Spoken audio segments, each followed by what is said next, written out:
کہ فرعون کون ہے۔ فرعون صرف ایک شخص کا نام نہیں ہے، مصر کا جو بھی بادشاہ ہوتا تھا اس کا لقب فرعون ہوتا تھا۔ تقریباً 18 یا 19 فرعون آئے، جو بھی بادشاہ ہوتا تھا اس کا لقب تھا یہ فرعون، اکثر لوگ اس کو نام سمجھتے۔ اب جو موسیٰ علیہ السلام کے زمانے کا فرعون تھا وہ بڑا جری تھا، اسے طاقت پر غرور بھی تھا، گھمنڈ بھی تھا۔ ایسا ہے کہ تقریباً 100 سال تک تو کبھی اس کو سردی بخار بھی نہیں آئے، بیمار کبھی نہیں ہوا۔ تو آدمی کو جب کوئی تکلیف نہ آئے تو وہ غرور میں بڑھ جاتا ہے اور اسے ایسا لگنے لگتا ہے کہ میں سب سے پاورفل آدمی ہوں دنیا کا، مجھے کچھ ہو نہیں سکتا۔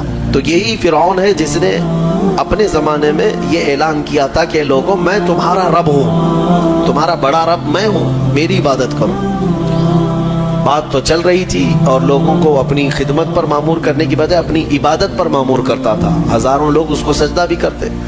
ایک دن ایسا ہوا کہ فرعون نے خواب دیکھا، آسمان سے ایک تارا ٹوٹ کر اس کی گود میں گرا یا اس کے محل پہ گرا اور پھر آگ لگ گئی اس کے محل میں۔ وہ گھبرا کر کے اٹھا، صبح نجومیوں کو، کاہنوں کو بلایا کہ اس خواب کی کوئی تعبیر صحیح بتا دے۔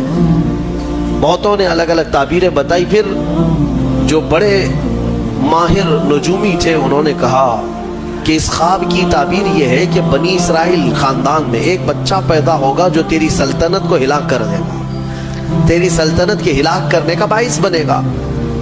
خواب کی تعبیر سننے کے بعد شاہی فرمان جاری کر دیا اس نے کہ بنی اسرائیل میں آج کے بعد جو بھی لڑکا پیدا ہوگا اسے مار دیا جائے گا، کیونکہ وہ بچہ کہیں سلطنت کی ہلاک کرنے والا پیدا نہ ہو جائے۔ تو یہ اعلان کے بعد بنی اسرائیل خاندان میں جو بھی لڑکا پیدا ہوتا اسے مار دیا جاتا، بیٹوں کو ذبح کر دیتا تھا اور لڑکیوں کو زندہ چھوڑ دیتا تھا۔ 1 سال کے اندر انہوں نے 12,000 بچوں کو ذبح کیا، پیدا ہوتے ہی قتل کر دیتے تھے۔ لڑکے کو زندہ رہنے کا حق نہیں تھا، صرف ڈر تھا۔ یہ وہ زمانہ ہے جب موسیٰ علیہ الصلوۃ والتسلیم کی ابھی ولادت نہیں ہوئی، ولادت سے پہلے اتنے بچے مارے گئے۔ پھر اس کے درباریوں نے اس سے ریکویسٹ کیا کہ اگر ایسے سب مار دیے جائیں تو آپ کی خدمت کے لیے بچے کہاں سے ملیں گے، جوان کون ہوگا؟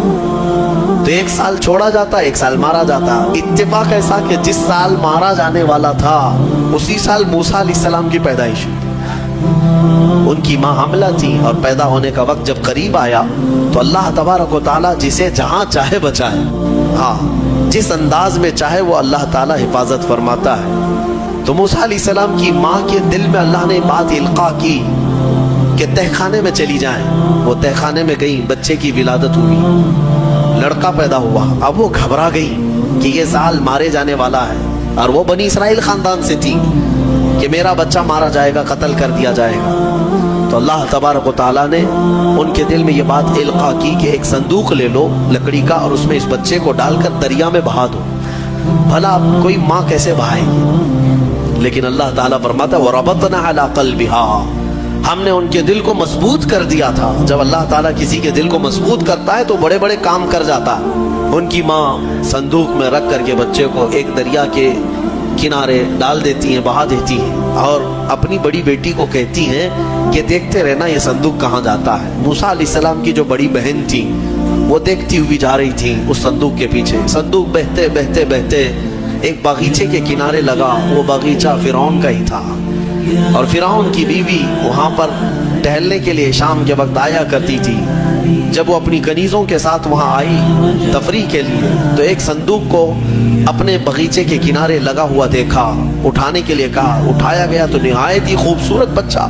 اللہ تعالیٰ نبیوں کو خوبصورتی دیا ہی ہوتا ہے۔ فرعون کے گھر میں کوئی بچہ نہیں تھا، اولاد نہیں تھی، تو فرعون کی بیوی نے اٹھا لیا اور کہا کہ لاؤ یہ بڑا خوبصورت بچہ ہے، حسین بچہ ہے، اور اپنے محل لے آئی۔ فرعون سے کہا کہ آج سمندر میں، دریا میں بہتا ہوا ایک بچہ کنارے پر آ لگا، میں نے اس کو اٹھا لیا ہے۔ فرعون نے کہا کہیں یہ بچہ تو نہیں جو میری